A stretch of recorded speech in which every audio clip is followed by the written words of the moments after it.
প্রিয় বন্ধুগণ, আমরা চেয়েছিলাম জুলাই গণহত্যা মাধ্যমে শেখ হাসিনা যে একটি ফ্যাসিস্ট শাসনামল তৈরি করেছিল এবং জুলাই আগস্টের সকল বিপ্লবের পর আওয়ামী লীগ নিষিদ্ধ হবে, জুলাই গণহত্যার বিচার শুরু হবে, শেখ হাসিনাকে দেশে ফিরিয়ে এনে তার বিচার অতি দ্রুত শেষ করে ফাঁসির দড়িতে ঝুলিয়ে একটি ইতিহাস সৃষ্টি করা হবে।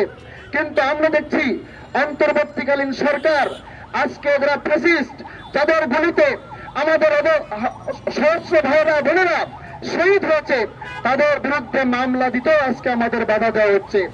বৈষম্যমূলক আইন করা হচ্ছে যেন আমরা সরকারি কর্মকর্তারা, সরকারি পুলিশ র্যাবেরা যারা আমাদের ভাই বোনদের উপর নির্বিচারে শেখ হাসিনার নির্দেশে গুলি চালিয়ে হত্যা করেছে, তাদের বিরুদ্ধে আমরা কোনো মামলা করতে পারবো না। অতি দ্রুত এই কালো আইন বাতিল করতে হবে। আপনারা জানেন, বাংলাদেশের ছাত্র সমাজের কাছে যদি আপনারা এই দাবি পূরণ না করেন, অবিলম্বে 132-এর কালো আইন বাতিল না করেন, আমরা কিভাবে এটা বাতিল করাতে হয় আমাদের জানা আছে।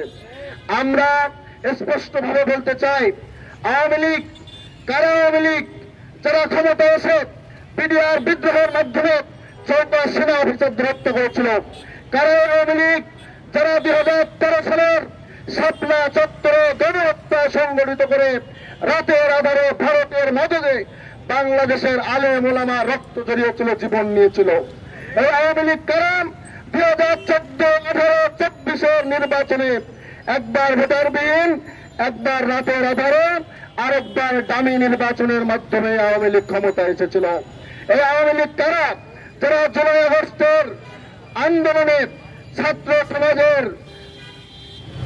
সমাজের আন্দোলনে নির্বিচারে খুনি হাসিনার নির্দেশে গুলি চালিয়ে প্রায় 200 শ্রমিক ভাই বোনদেরকে হত্যা করেছিল, হাজারো ভাই বোনদেরকে পঙ্গু করেছে, হাজারো ভাই বোনদেরকে আহত করেছে।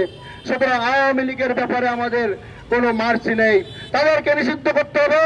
বাংলাদেশের জনগণের একমাত্র দাবি জুলাই গণহত্যার বিচার এবং আওয়ামী লীগের নিষিদ্ধ করে বাংলাদেশের জনগণের দাবি পূরণ করতে হবে।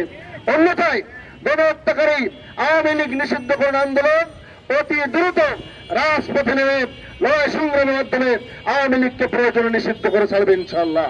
ইনকিলাব জিন্দাবাদ।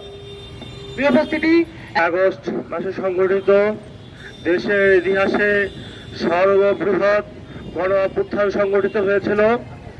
এই জুলাই গণ অভ্যুত্থান সংগঠিত হওয়ার পরবর্তী সময়ে যে সকল ব্যক্তি, যে সকল দল, যে সকল বাহিনী এই হত্যাকাণ্ডের সাথে সম্পৃক্ত ছিল, এই